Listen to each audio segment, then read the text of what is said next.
안녕하세요, 에라님. 향이입니다. 아이고, 자기를 이렇게 밝히네. 용감하네, 우리 향이.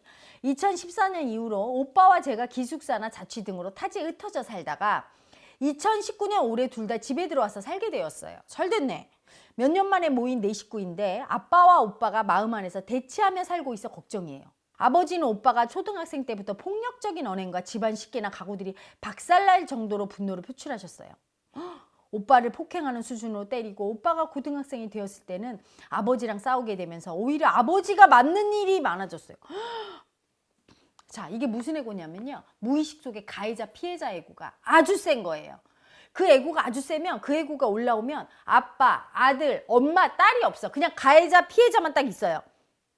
그래서 내가 가해자가 되면 상대를 피해자를 만들고, 내가 피해자가 되면 상대는 가해자가 되는 거야. 그래서 오빠가 어렸을 때는 어때요? 그 가해자 피해자 애고가 딱 올라오면 내가 힘이 세니까 아들로 안 보여. 아들은 사랑의 대상이죠. 근데 가해자 피해자 애고의 눈에는 가해자 아닌 피해자니까 미움이지 사랑으로 안 보이죠. 아들이 약자니까 피해자가 돼요. 나는 가해자가 돼서 막 때려요. 근데 아들이 머리가 크고 고등학생이 됐어. 힘이 세졌어. 아들도 안 당해. 어렸을 때는 내가 피해자를 했어요. 역할을. 아버지는 가해자를 그냥 하게 뒀어. 근데 억울하단 말이야. 계속 맞다 보니까. 그래서 이 아들도 가해자 피해자 애고가 뜨면서 내가 질 것 같아. 그러면서 아빠를 막 때렸어요. 철이 없을 때니까. 아빠는 너무 놀랬어요. 무력으로 당황해서 이 가해자 피해자 애고가 줄어드는 거지. 그 이후로 아빠가 오빠를 때리는 일은 없어졌어요. 때릴 수가 없으니까 없어진 거죠. 응? 오빠가 세졌으니까. 그런데 이제 오빠가 성인이 된 이후로는 아버지에게 굽히고 예의를 지키려고 노력하지만, 그렇죠, 이제 어른이 되니까 철이 들어서 이제 아버지한테 그러면 안 된다는 걸 알고 이제는 예의를 지키려고 하지만, 아버지는 항상 오빠에게 화나 계시거나 눈치를 보다가 대화가 단절되어 오늘까지 오게 되었어요. 왜 그러냐, 아버지와 오빠는 무의식 속에 똑같이 가해자 피해자 애고가 있어요. 그런데 그 힘의 균형이 비슷해. 옛날에 오빠가 어렸을 때는 아버지가 가해자, 오빠가 피해자를 했어. 힘의 균형이 깨졌었어. 그러다가 오빠가 힘이 세졌을 때는 잠시 오빠가 가해자도 돼요. 막 이러다 아빠가 놀래갖고 지금은 함부로 할 수 없구나. 이래서 둘이 팽팽한 거야. 그래서 아빠가 이렇게 오빠한테 화나 있을 때는 가해자가 올라왔는데 두려워서 못하는 거야, 가해를. 그리고 눈치를 볼 때는 아빠가 피해자가 된 거야. 그래서 제가 나를 공격하지 않을까 이렇게 두려워하는 거예요. 가해자 피해자가 막 뜨면서 이렇게 서로 신경전을 벌이고 있는 거죠. 그걸 알아차려야 돼. 내가 아들을 볼 때 아버지의 눈으로 보지 않고 가해자 피해자의 눈으로, 지금은 가해자로 보고 있고 지금은 피해자로 보고 있구나. 이걸 알아차리고, 아들도 똑같이 내가 우리 아버지를 아버지로 보지는 않고 이 무의식 속에 가해자 피해자가 올라와서 지금 내가 가해자의 눈으로 보고 있고 피해자의 눈으로 보고 있구나. 요걸 알아차려야 되는 거죠. 엄마와 저는 어떤 무의식을 못 보고 있으며 가해자와 피해자, 엄마와 향이도 가해자 피해자야. 그래, 너도 피해자라고 하면서 막 가해하잖아, 엄마를. 엄마도 피해자라고 하면서 막 아빠한테 가해하고 너한테 막 하고, 온 가족이, 모든 애고가, 온 가족의 유전인자인 애고가 전부 가해자 피해자예요. 그러니까 세상 모든 만물, 사람과 사람과의 관계를 엄마, 아빠, 뭐 선생님과 학생 뭐 이런 식으로 보는 게 아니에요. 친구 뭐 이런 게 보는 게 아니라 전부 가해자와 피해자로 봐요.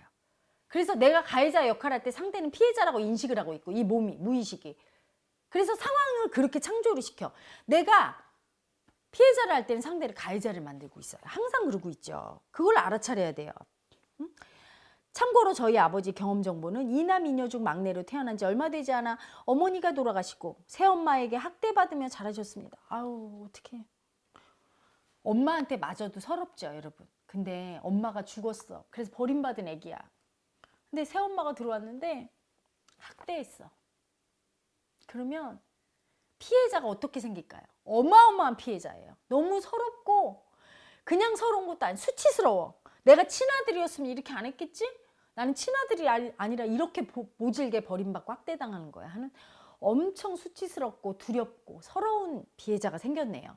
서러운 피해자가 생겼어. 그러면 이 피해자는 나중에 커서 가해를 하게 돼 있어요. 그래서 아버지가 아들한테 가해를 했군요. 자기를 투사해서. 예전에 어렸을 때 자기가 학대당하고 자랐으니까 아들한테 하죠. 여러분, 참 무의식은 무서운 거예요. 머리로는 내가 학대당하면서 이랬겠지. 아버지가 난 절대 안 할 거야. 나는 정말 사랑해 줄 거야, 우리 아들을. 이랬겠지. 자기가 학대당하면서 얼마나 서러웠겠어. 그런데 무서운 사실이 있죠.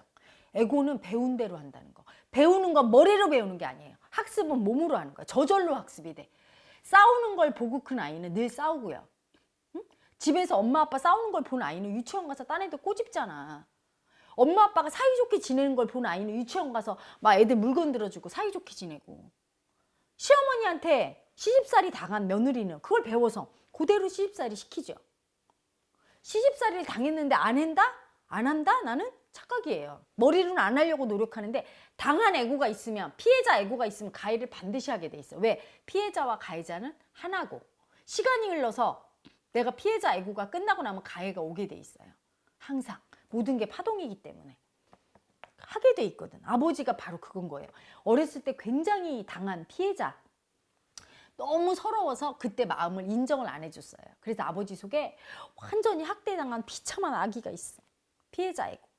그래서 그 아기가 이거 인정하기 싫으니까, 버림받은 거 인정하기 싫어서 아들을 그렇게 버리고 학대하고 때리고 있는 거예요. 할아버지는 동네에서 유명한 한량이었으며, 한량이니까 뭐 가정을 안 돌봤다는 얘기죠. 아버지를 안 돌본 거지. 아버지가 고등학생일 때 돌아가셨다고 들었습니다. 아유, 향이야, 니네 아빠 진짜 너무 외롭고 불쌍한 사람이다. 아버지도 고등학교 때 돌아가셨대. 아유, 세상에, 외로운 우리 아빠. 그렇지. 마음 안에 아버지 없이 사는 오빠 이제 행복해졌으면 좋겠습니다. 향이야, 니네 아빠가 너무 서럽다. 아버지가 없잖아. 아빠도 아버지가 없어. 새엄마를 얻었는데 엄마도 없는데, 아버지도 한량이었다며, 할아버지도. 그러니까 아빠도 엄마 아빠가 다 없는 고아야. 그러니까 오빠한테 그렇게 한 거예요. 오빠는 아버지가 없고. 아유, 둘 다 너무 서럽고 불쌍한데요. 버림받아서 너무 불쌍하고, 그렇게 버림받은 자기를 인정을 못하고 있는 거예요. 너무 무섭고 수치스럽고 서러워서. 자, 이럴 경우에는요, 사실은 아들이 아버지한테 먼저 화해의 손길을 내밀어야 돼. 응? 향이야, 네가 오빠한테 잘해줘. 이렇게 해줘. 오빠 되게 힘들었지. 아빠가 막 때리고 그럴 때 나 진짜 슬펐다. 우리 오빠 힘들었을 거 생각하면. 오빠 얼마나 힘들었어. 미안해. 그때 내가 더 말려줬어야 되는데 오빠 마음 이해도 못 해주고 하면서 잘해줘. 그래서 오빠를 수행에 한 번만 참가하게 해라. 그러면 수행 와서 버림받은 자기 에고를 보고 아버지의 버림받은 에고도 볼 수 있어. 그러면 아버지가 일부러 그런 게 아니라 아버지 속에 있는 버림받아서 학대당한 피해자 에고가 자기도 모르고 제정신이 아니라서 아들을 아들로 못 보고 피해자로 보고 자기로 투사해서 그랬다는 걸 알고 아버지한테 먼저 화해의 손길을 내밀 수 있어. 아버지한테 이렇게 할 수 있지. 오빠가, 아버지 죄송해요. 제가 너무 잘못했어요. 제가 아버지가 그때 때릴 때 그냥 다 무조건 맞았어야 되는데 아버지한테 달려들고 같이 막 폭력 쓰고 너무 잘못했어요. 아버지, 저 좀 용서해 주세요. 저 아버지한테 버림받으면 너무 수치스럽고 무섭고 살 수가 없을 것 같아요. 저 아버지 엄청 사랑하거든요. 그때도 아버지가 사랑 안 해주고 때려서 화났던 거지 아버지가 미워서 달려든 건 아니거든요. 아버지, 제가 잘못했어요. 저 좀 아들로 인정해 주세요. 제가 앞으로 잘할게요. 무조건 잘할게요. 때리면 다 맞을게요. 향이야, 오빠가 이렇게 얘기해야 돼. 아버지한테. 그러면 아버지도 그걸 원하거든? 무의식에서 간절히 못 이기는 척하고, 알았어, 나도 잘한 거 없지만 우리 잘 지내자. 이게 돼야 돼. 한번. 과거에 그렇게 싸워서 피해자 가해자가 그렇게 있는데 아무 일 없든지 어떻게 되냐. 그게 한 번 이렇게 소통이 되고 인정이 돼야 된단다.